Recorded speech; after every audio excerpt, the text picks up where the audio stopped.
It's not as if I'm proud to say it, but I'll even cut myself. It was that bad. Even people had revelations that my enemy was gone. Yeah. Even my dad had a revelation that I was no more my best friend. Then she told me that she dreamed that I was gone. After we started treatments, I started losing my hair because it was one of the whole I think side effect. After she confessed, she got ill, she died.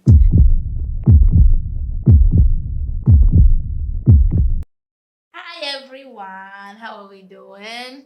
Welcome to Tell Them Story, where we share inspiring, motivational, and captivating stories. You see, today the story we have for you is such that the cover of the book is not very similar to the content of the book. So we have someone here who suffered from chronic leukemia and she's still standing. We have someone here who has a story of resilience and strive, but she thrived. So join me as we listen to Annie. Hi Annie, Hello. how you doing today? Thank you. I'm good. Thank you I for love having your me. outfit. I love yours too. You're Thank looking you. really nice. Thank you very much. What did you eat this morning? I've not even eaten for a fact. I'm fasting. You gotta let it fast. So I've listened to you talk about everything. I've heard your story, but I have the strong belief that there's someone out there too that needs to listen, that needs to hear what you have for us. So can you start by giving us a briefing on your family background? Okay, so my name is Ofemo Anita Esewi. I'm from Ekoma. I'm sorry, I'm from Irekme. Yeah, Abia to be precise. Yeah, Abia is a community in Irekme. I'm from a nuclear family: dad, mom, and three siblings. So there's this thing that goes on in, let's say, the family. I don't know. It's like a demonic trait that they actually like that's being transferred. You know, like when you give birth to a child, you transfer your traits of beauty and all that. So demonic trait is something that is being, like in the church when this pastor comes and is about to maybe step down, he like all his mantle and everything is transferred to the next pastor. So that is what the kind of thing that they do in our family. It's like that deep that my grand auntie, she was somebody that resolved a war between two villages by turning into a young girl just to go and sell a car because she felt that the war was not convenient for her. And immediately they ate it. Everybody, the war was settled. So I'm from that kind of family with like, yeah. So my dad, he built a house, yeah. Entirely moved into our own place, and there's this tradition in the family that you need to kill a goat, like some kind of sacrifice for house opening is a traditional thing. But my dad, being a Christian, knows that there's nothing in the Bible that says so, and it is very demonic. Actually, it is demonic because he has watched his imitate elder brother. He built his own house and he did that. And instead for just they just kill the goat and do the normal house rituals and everything, they actually transfer the spirit into that goat, and few months after the whole sacrifice, he lost his life. So with that, my dad told his elder brother, because now his elder brother is like, permit me to use the word, he's the principality now that is in charge of these powers. Like he's now the one in place of the wickedness, is executing all the wickedness now. So he challenged him and said no, he was not going to kill any goat or anything. There's nothing like sacrifice. He has already been bought by a price, blood of Jesus and all that. So my uncle said, okay, he did not argue with him. He was chilled and he said, no problem. That since you refused to kill one goat, you are going to kill two goats. I will explain that statement for you later as we go on in the story. So with time, we just went back to living our life. Yeah, we are this like normal Nigeria average family. We can fund for ourselves and get things on one. But with time, I think that is when the attack actually started. With time, we could not afford some things. Everything was, it's as if each time everybody go out, when you're coming in, you have a story of how you almost got hit by a car, you almost got hit by a bike, you escaped one thing or the other. So that's where it started from. Then after that phase, we started hearing, like in our house, we know that we have checked the ceiling, there's no rats, there's no lizards, but we just hear things as if they are moving in the ceiling. Sometimes you just hear a very loud thump, like boom, on the ceiling, and you go outside, there's nothing. Most times it happens mostly in the night, and with that we could not sleep. So instead of sleeping, because my dad is the kind of prayer warrior type, we just pray, and each time we pray, the whole noise will stop. That's when we knew that we're in for a lot. Yeah. So, and the thing is that if anybody is to come and visit us, the person will sleep soundly. You cannot hear the noise. We were only the ones actually hearing the noise. Yeah. So that's where things started. Then after, during all these things were going on, I think I had fever, just malaria. Because in our house, we are all AA genotype, and we usually, when it comes to malaria, because my mom, she's a nurse, you have malaria, she just give you 2 tablets. Before you even take 2 doses, we throw the remaining one away and we are okay. It's a thing in our house. My dad does not even take malaria drug, but with mine, I was running fever for 2 weeks now. Like, my mom was giving me different treatment back to back, and nothing was changing. So by this time, she was like, this thing has passed her. Let her take me to the hospital for doctor's checkup and all that. So we went to the hospital, we met the doctors, did their normal, okay, is malaria, parasite, plus, give me drugs and all that, prescribe some drugs. Then we went to the staff clinic in the hospital. It's this area specialist teaching hospital, the place for staff clinic where you go and get drugs, under NHIS and all that. So when we got there, we met one of her colleagues, and normal ladies pleasantries, like exchanging pleasantries. Then the lady just looked at me and she told my mom, why is your daughter looking pale? Looking pale. Then my mom actually looked at me. She did not see you pale all She the did while. not see me pale all the while. The doctors did not see me pale. So I think that is God did not let us go home that day without them knowing that there was a problem. I think that is where God started his miracle from. He just makes sure, okay, since this problem is arising, let them find, because with this problem is the earlier the better. You understand? So when she said, your daughter is looking pale, my mom actually looked at me. I was like, oh gosh, she's looking pale. She's actually looking pale. Then we went back to the doctors. So then the doctor said, oh yeah, she's looking pale. Let's run an emergency PCV test. That is for to know the blood percentage. They ran it, and I was having 80% of blood in me. 18 or 80? My love, 18%. And the normal is from 32, 33, 34, and I was having 18. So with this, they told me that, okay, yeah, you need to be admitted immediately. You need to do investigations. What is taking the blood? Because right now, we thought it's just malaria. Now we see that malaria is not even among what is happening here. So I was hospitalized immediately, and they started running investigations. I thank God it was actually a specialist hospital. So they are doing trying to do everything in standard form, yeah. If you the blood samples that they took from me that day, like you could see the little cups there. It was like everybody in the world where I was, they were looking at me like one person. You understand? And like I was, and first I was like, I don't even understand what's going on yet. So they took the samples, they ran all the tests you can think of. They ran Lassa fever tests. They ran Lassa fever. Yes, anything that can take blood. Yeah. So they ran all the tests and they could find nothing. They even took stool to check maybe I'm passing out blood or something, because it can happen like that. Yeah. Maybe little by little just going, they saw there was nothing. They said even coming to give me history about my menstrual cycle and all that to know if it's what is taking my blood, so that it was normal. So within that 1 week, by this time the fever was increasing, they did a full blood count. A full blood count is like a test where they just check all your blood parameters, all the blood cells inside to know, okay. By this time, the fact that we know when you are sick, your white blood cells are fighting. They are the armies of your body supposed to like be high, because okay, yes, we have something to fight, increase. But my own was really low. It was running 2,000. Something that's going to be supposed to be going like high. The fact that I have fever. Then they checked the platelets. The platelets are supposed to be going like hundreds of thousands, were just 48,000. Then other parameters are supposed to be, there are some cases supposed to be maybe 2 that is normal, 2.0, 3.0, all of them going 0, 0, 0, 0, 0, 0, 0, 0, 0. So it was as if I was a movie system that was about to shut down. Yeah. So with this, it was as if the doctors were traumatized. I could see it on their faces. They were shocked. They did not know where to start from. So after the test, they were like, we cannot see what is taking his blood. So by this time, okay, yes, the high fever is there. The fever has increased. My temperature is already going 40. That is really high.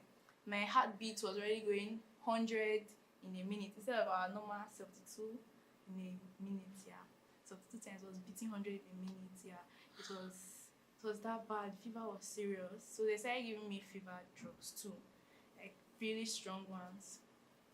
Then I went home. My mom said after a week, my mom said they should discharge me. I should go home. Go home. She was like, she wants to take me to a lab for blood transfusion because she cannot be moving me. Because this time a test again, and it was 13%, so it's still dropping. But the thing is that when we started this journey, God started the journey with us from 18 to 13. God started the journey with us. At 13, when the result came, 13%, the doctors were looking at me, how does this girl have 13% and she's still working? Like, I'm working, I'm still talking with you, just that, okay, yes, I'm just weak, that fever effect. So my mom was like, she'll get angry, she wants to go to another, to transfuse, blah, blah, blah, blah, blah, blah, but she ended up not going. Then they told her the last test we were supposed to do is a bone marrow aspiration, where they'll take my bone marrow to check what is going on there. Because all the blood manufacturing of blood happens in our bone marrow, so they'll know what's going on. And my mom knew that the only test that will require, the only ailment that will require that kind of test is blood cancer. And she refused. She said, no, there's no way her daughter can have that kind of ailment. Because it's not in our family. Because normally, cancer is a disease that is hereditary, or the white people will say it's some kind of, I don't know, from rays of x-rays and all that. So it's not as if I go to the hospital enough to be exposed to those kind of rays. Yeah. So my mom, she refused. After much convincing from the doctors and her fellow nurses, she actually agreed. So the day they were to do this test, for you to know how, well, I say it was serious, but it was a good thing that we found that early. They did the bone marrow aspiration. They have to use like this kind of needles that they use, like a mini surgery, but you're not asleep. Maybe they can just give you to reduce the pain. The needles are like screwdrivers that they need to drive into you. So they took the first sample, first bone marrow, and the whole room was smelling. It was decomposed. So they took the second one. They left. They came out with the results. They said it was acute lymphoblastic leukemia, that is blood cancer. Acute lymphoblastic leukemia, ALL, that is blood cancer. Acute Lymphoblastic leukemia, yeah. So with the result, my mom was shocked because she's a medical person, so she understands like where is it coming from. But now we just heard it, and we know because we are the ones in the family. We know that our uncle has started his bleedings, and the fact that it was not just an assumption. Because people will say, how will you think that is the uncle? Ladies and gentlemen, my uncle did not hide the fact. He will always come to my dad in the dream and tell him, time is going, no. I told you one goat will not be enough. Another one will soon enter. If my dad goes to the village, he will confront him personally and tell him that you don't know time is going. Another goat, I will collect another goat. And the goat he's talking about now is a member of the family. So yeah, we knew that the attack was not physical, it was spiritual. So when the hospital started, after the transfuse, I took 6 pints of blood. Yeah, transfused 6 pints of blood. Then they started the treatment, chemotherapy. And one thing about chemotherapy, I should let you know, is that even the white men here, they use chemotherapy to like fight cancer, but it is not a cure. There is no cure to cancer. There is no cure. Cancer is like a terminal disease. It can only be managed for the person to just live to an extent where the body can just hold it and fall apart. When I mean fall apart, I mean, yeah. So they started chemotherapy. And as I was explaining, chemotherapy is a very deadly, dangerous treatment. Yeah. It kills faster than the disease itself if time is not taken. Is that deadly? It can kill any system or any organ in the body. And during this treatment, normally if you have, let me say, maybe if you have if sorry not you, if a person is to have typhoid, you take drugs to fight the typhoid. And the drug is not going to fight the leg pain that you have. But you see, chemotherapy, it kills both the good cells and the cancerous cells. It's just, it's not fighting, it's just destructive. It's just moving, destroying. So my mom, she was like, though right now we don't have any choice. We just have to take the treatment. But my dad was not taking this lightly. Yeah. Spiritual attacks should not be taken slightly. Of course, you have to go to the hospital. You do the needful. You feel your righteousness. But when spiritual attack should not be treated as a trivial or physical. No, my dad made sure he went into prayers. Because normally he's this kind of person that prayer warrior and all that. He was praying. The church was praying for me, interceding for me. Pastors were coming to the hospital to pray for me. Always, they were always praying for me. In my church, I was in the children's section. Even when I was in church, when I was not in church, they'll gather, they'll pray for me every Sunday. Wow. Yeah. But I just had that child faith that I'm going to be fine. I want you to share because that part where it said how your physical state was and how your parents reacted. Because I know you're the only child. You said No, I'm the only daughter. Okay, the only daughter. Child. Yeah. How did your parents react to the whole thing that was happening to you? My mom was always crying because she's a medical person. She actually knows what's happening. Yeah. She's a mother and she's a woman. We are very emotional. So she was always crying every day. Though she was praying, but she was always crying.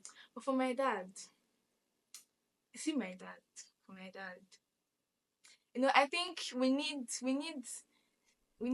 I will not say I don't want to praise him. Every day of my life I will praise him. He's my biggest fan. I would say my dad was the faith that God used to heal me. My dad had that faith. He knew that his daughter cannot die no matter what, because cancer is a terminal disease. Let's be logical now. We knew the end. You understand? We knew what was going to happen. But my dad did not accept it. He said no.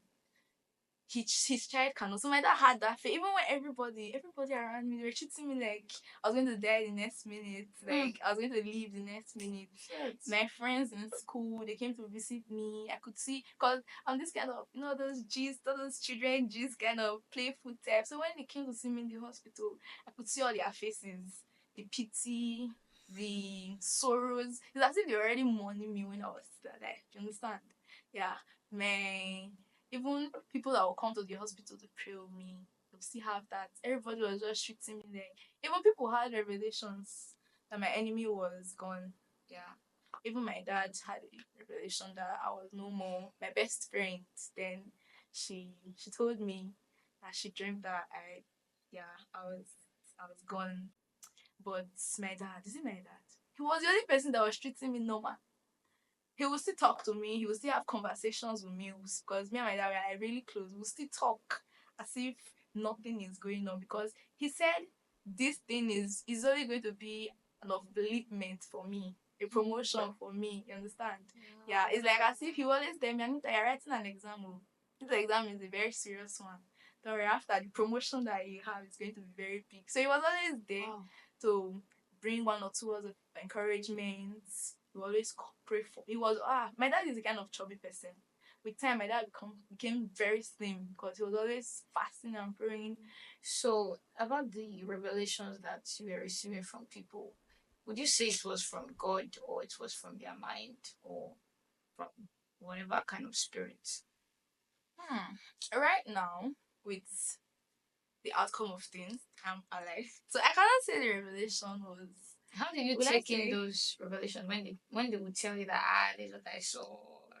Of course, when they'll tell me, first of all, I'll be scared. I'll be like, I'm alive, and somebody is telling me they drowned that I'm not alive. The fear will come in first.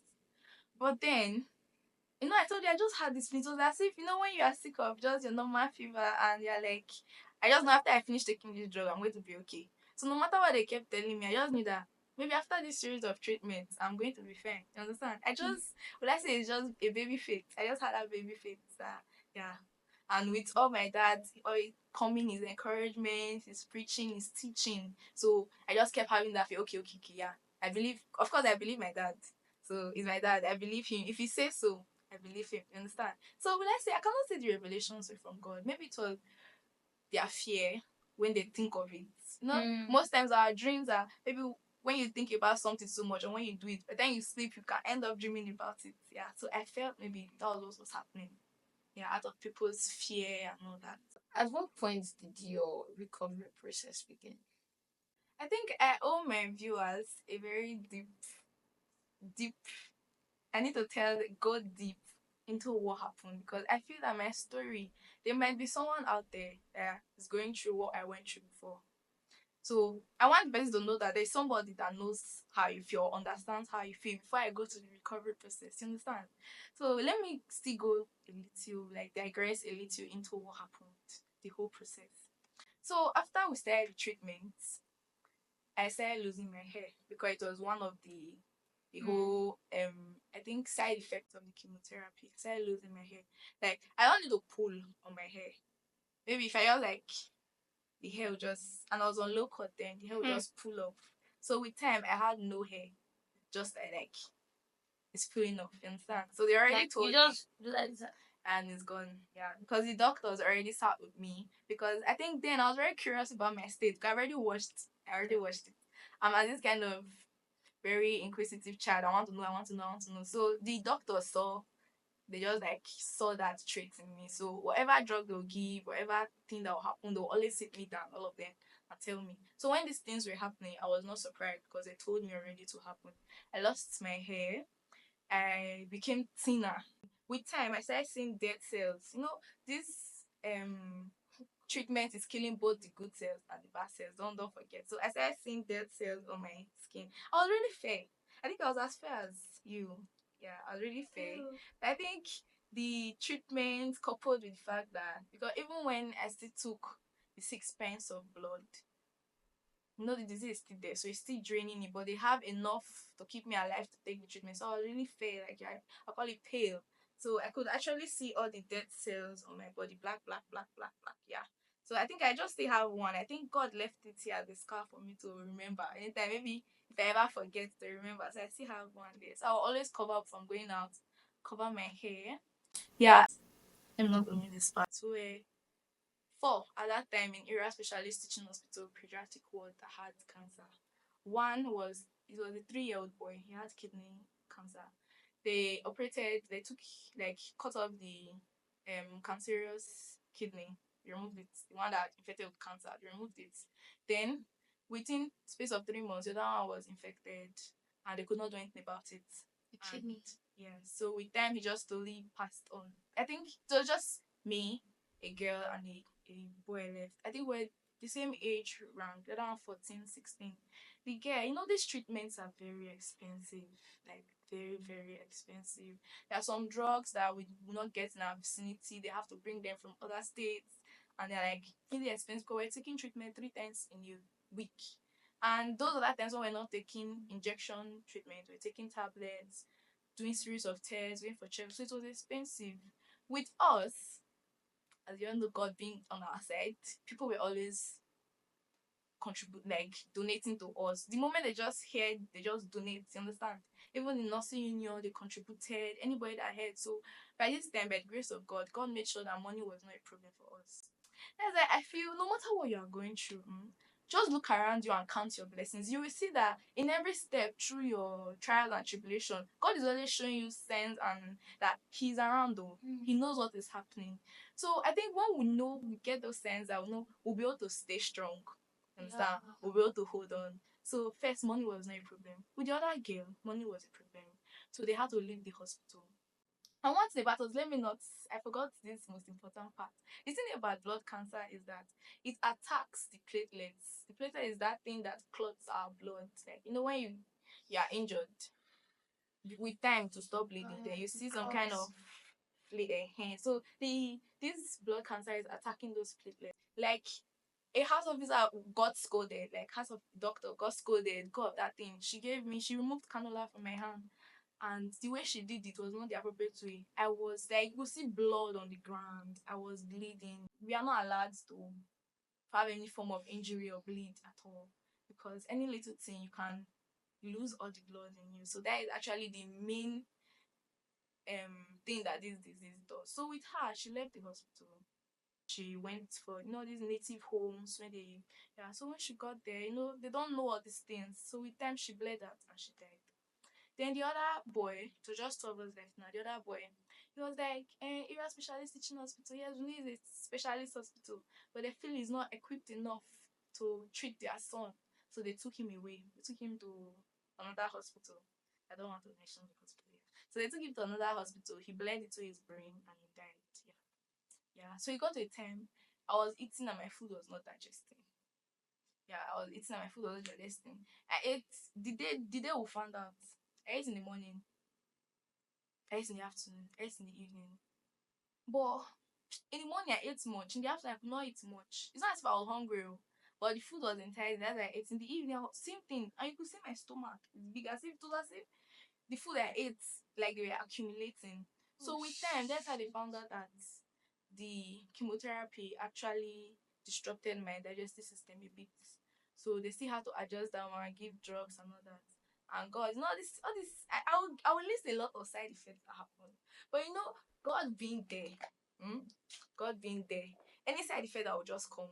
It's as if He was letting these things come, so my testimony will be large. Anytime the side effect just come, I was supposed to cause a major damage. I was supposed to normally to elapse, but before you know, the moment they just discover it, within a week it is gone. And it was always a shock to the doctors. They were always surprised. They always say that Anita is full of surprises. That's what they'll say. They'll say Anita, Shana body is full of surprises. So after the digestive part, with time there was problem with the excretory system. I could not pass out, like, do my normal stuff on my own again. Yeah. I was having bad stomach pain, rib pain, and when they did a scan, you could see all the waste products lined up in my body. I could not. So they used a manual process to get all those ones out. And I think after doing that process for 3 times, my dear, my body came back again to normal. Like that excretory partner just regulated on his own again. How many months was it? Okay, I think I spent this whole thing happened within a year. Yeah, so I was throughout a whole year. I was in and out of the hospital. And when I mean in and out, the break will not be up to 1 week, 2 week. I'm back again. Yeah, so I spent like almost 6 months straight before I was discharged to go home. And the only condition I was discharged to go home is that I'll have to be extremely careful. No cuts.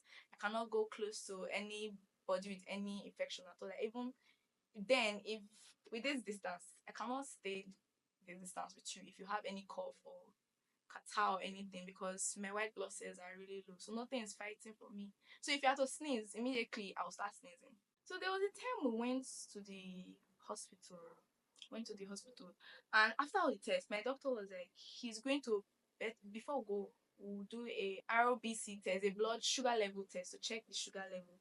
Yeah, I think that was the only test they have not done. We went for scan. When we came back, everybody forgot. We went back home. When we got home, it was worse. By this time, if you are talking to me, I cannot respond to you. You understand? Like, I can hear you. I can hear you speaking, but I don't have the strength to open my mouth to respond to you. If I'm to sit, I don't have the strength to stand up. I need somebody to. I was not able to sit again. I was just like lying down most times. So that night, that very night, I think this is the part where God started working His miracle. He just said, Anita, it's okay. I've suffered enough. It's okay. Yeah, it's okay. This exam you're writing, yeah, it's okay. So time up, time up, time up. It's okay. I think this was the part. So when that night when I was at home, I I think what happened that day? Yes, I could barely breathe now. Now I was breathing like I was for like 2 seconds. It was as if I did not have the only energy I had in me now was just to breathe and my heart to pound. You understand? Yeah. So that night, my dad, I think that was the only night that my very strong dad cried. Yeah. My dad came to me. I think I lied down facing the wall on the bed. And he was talking to me. Then with time he heard me because he didn't I couldn't respond to him. I wanted to turn, like to talk to him. I couldn't even turn. No strength. So it was when he heard me, it's as if he heard me as if I was crying or something. That's when he touched me and he saw that I was awake.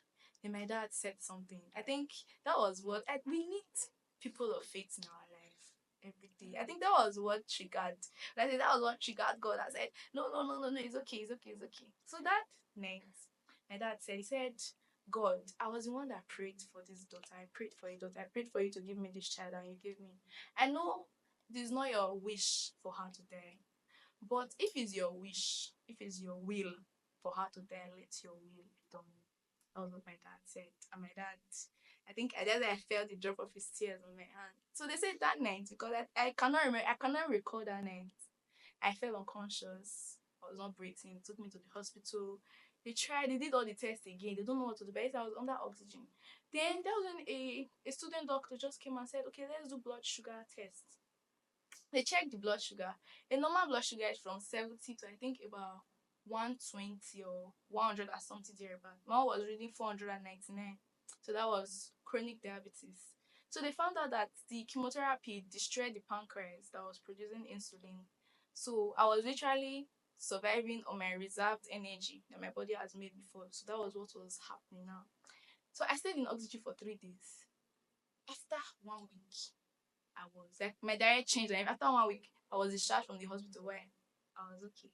Like now I got my strength back. I can talk to you and all that. When we got home, I cooked for the house that day. I cooked. Everybody was looking at. I cooked for the house that day. Within 2 weeks, my blood sugar is back to normal. Like back to a normal person's own. The doctors they were shocked. They were surprised. So by this time they were like, okay. They gave me like a whole month for recovery to gain my strength back. Now they're like, let them do the tests again, those blood film, bone marrow aspiration, to know how far, according to them, to know the damage that the cancerous cell now have done. Yeah.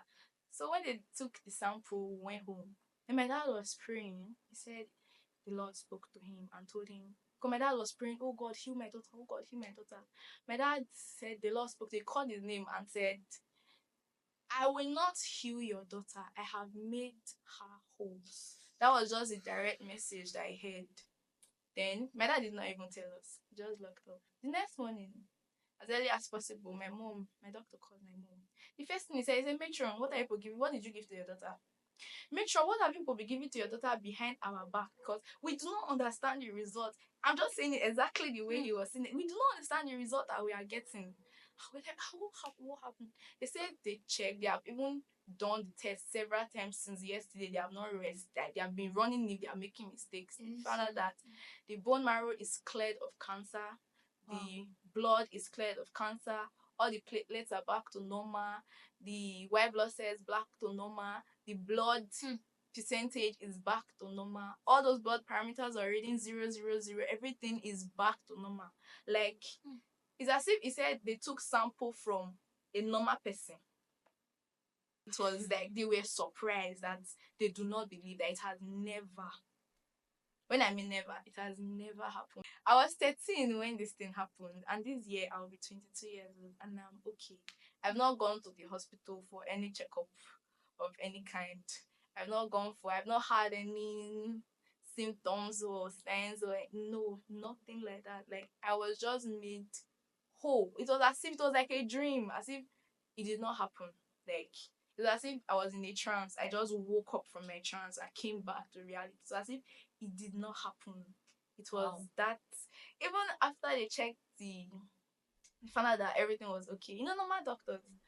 Normally, the next stage is remission stage. It's like maintenance stage. They'll be giving you drugs for maintenance to make sure cancer does not come back.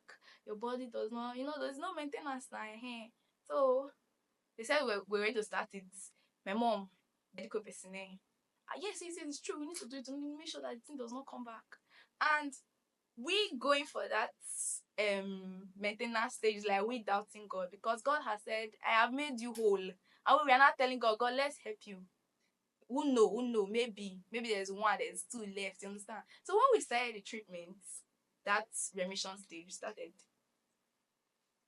there's this injection they usually give me my spinal cord, yeah, to my cerebellum spinal fluid, to my brain.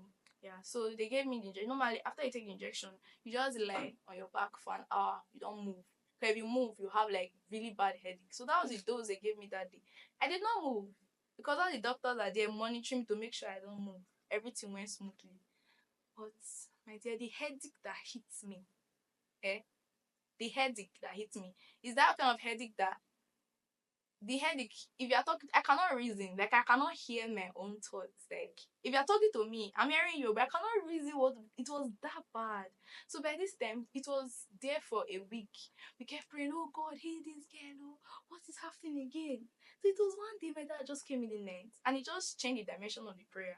And he said, we said thanking God for healing. We just started thanking God, thank God that he has healed that. You know that the thank you that we have been supposed to be doing when we're doing maintenance stage. We now started thanking God, thanking God. My love, after 1 week, we just prayed thank you prayer for a day. The next day, my headache disappeared.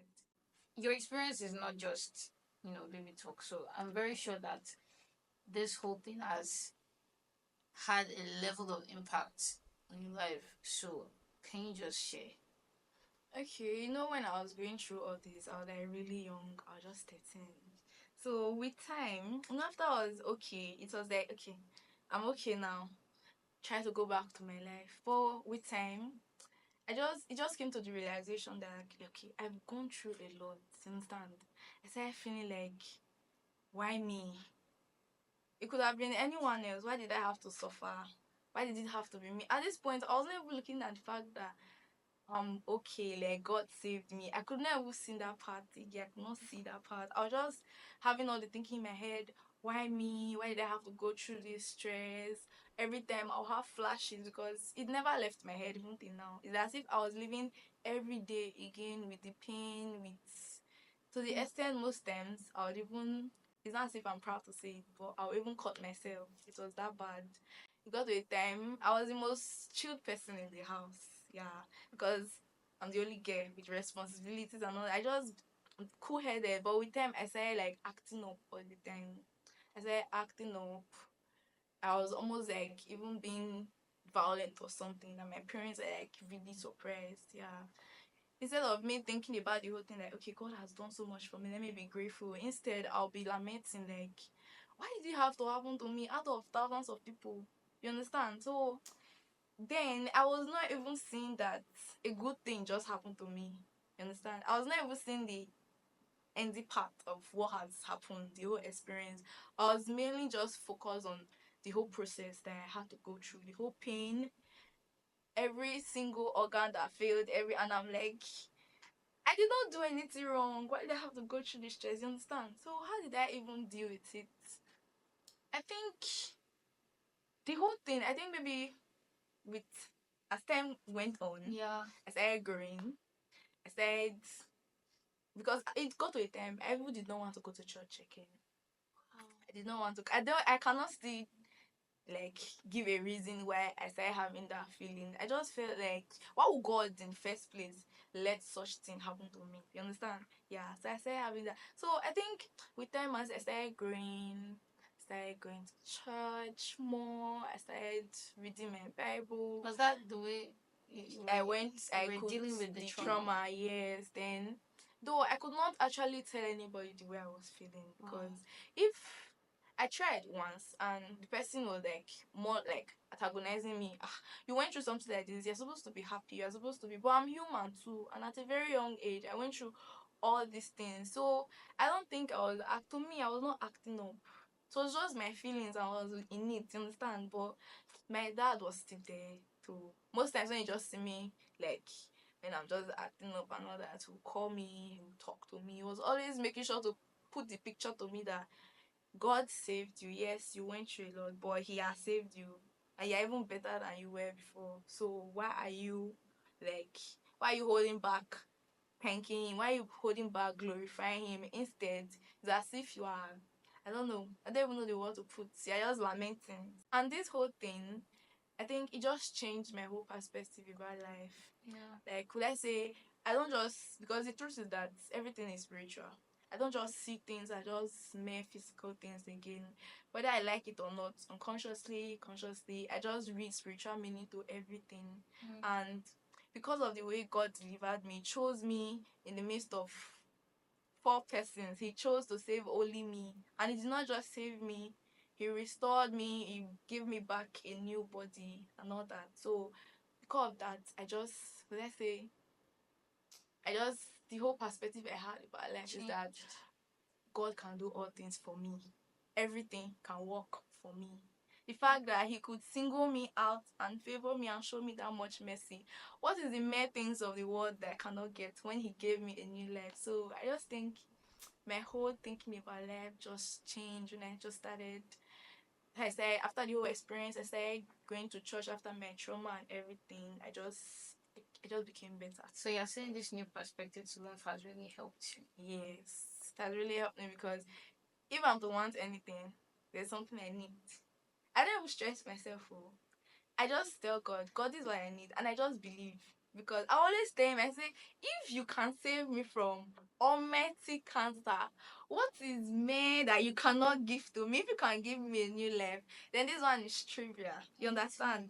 Like, very trivia. So I just, let's say, my faith in God just increased a lot. I just have this assurance in me that he sees me, he values me, he cares for me, and he will always come through for me. How about that your uncle that was physically confronting your dad?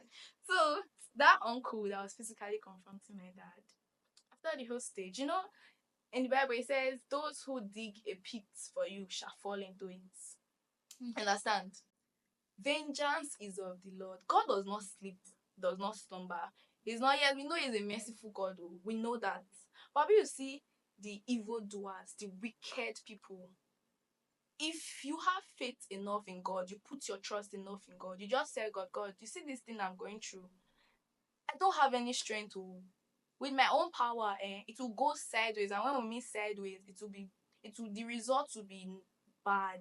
Just let him know that and put your faith there. Because people were telling us to, even church members, they're telling us, okay, let's go to all these miracle pastor, okay, let's just go and check, at least let's throw arrow back to him, show all this native doctor and everything.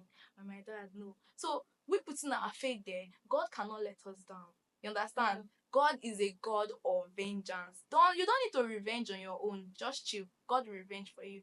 So I think there were three of them that went down for this thing. I think the one of the woman, there were two men. There's was my uncle, then a lady. The lady, she confessed in the village, and she got sick and died. The other man had a mysterious illness because when she confessed the other man. Because there's one thing that happens in my village. After they finish doing their evil deeds, most of them they'll confess. They always used to confess. It's their boldness. Like they are bold to say, okay, I'm the one that did it. But one thing is that when they confess, they don't die. But obviously, in my case, after she confessed, she got ill, she died. The other man that she confessed about, that one, I don't want to mention the kind of sickness that God gave him, the calamity that God put upon him. That one died. So now left my uncle, my late uncle. So I think he just had a minor accident and just like injured his leg or something. A very minor, when I mean minor, very minor. So one day my dad was praying during the man was healing. The man was actually healing. So my dad was praying and he said, my dad told him, my dad said God told him that your brother is dead. And said, what do you mean by he's no more? We can still see him walking about. I said he is a living corpse. That's what God told me, Dad. That's what God told my dad. And between this phrase of when he was healing and maybe he was going to die, the man was actually trying to transfer his death to one of the siblings. And one of my dad's brother became seriously ill. And God just revealed it to him that he is trying to exchange on that person's life. So my dad made sure that all his siblings started prayers. It's praying, praying, praying. The man's, I think whether they said his saw started rotting or something like that. But eventually, within the space of 1 month, he lost his life. So that's how God avenged me. He did not let the people that make me pass through pain go scot-free. He did not let them go unpunished. My word of encouragement to whoever is going through some kind of demonic oppression or torture or going through one bad, it does not need to be sickness or anything. Just know that you have one problem that you are going through. My only advice to you is commit everything to the hands of God. God said the people who put their trust in Him, He will always come through for them. Their expectations will not be cut short. Oh. Just put your faith in God, like your total faith. And when I mean putting your faith in God, don't start looking for solutions elsewhere. Because God is, He Himself is a jealous God. The moment you let Him know that it's just you I have, oh, He will come true for you. It might take time, oh, because even in the Bible, it says, and don't think because you're a Christian, you will not go through, let me use the word shit. You see, you will go through shit. They will spit on your face. Oh Jesus, they will spit on your face. But there's a verse that reassures us in the Bible. It says, "Many are the afflictions of the righteous, but the Lord delivered them all." So it means you being a righteous person, you being in Christ, you go through a lot. But each trial, each tribulation, each bad circumstances that you go through is going to be an upliftment for you. It's going to be a stepping stone to a very greater level. You understand? Yeah. Hmm. Wow. I just blew your mind. You know, blew my mind. Exploded it. All right, everyone, we've heard from this, and it's trust in the Lord. No matter what you may be facing, trust in the Lord. Thank you so much, ma'am, for coming. Thank you Thank you so much for for having sharing. me. Thank you so much. I know that someone listening has been blessed. Yeah. Yeah. I have that full assurance in me. So, if you want more stories like this, please do ensure to like, comment, and subscribe.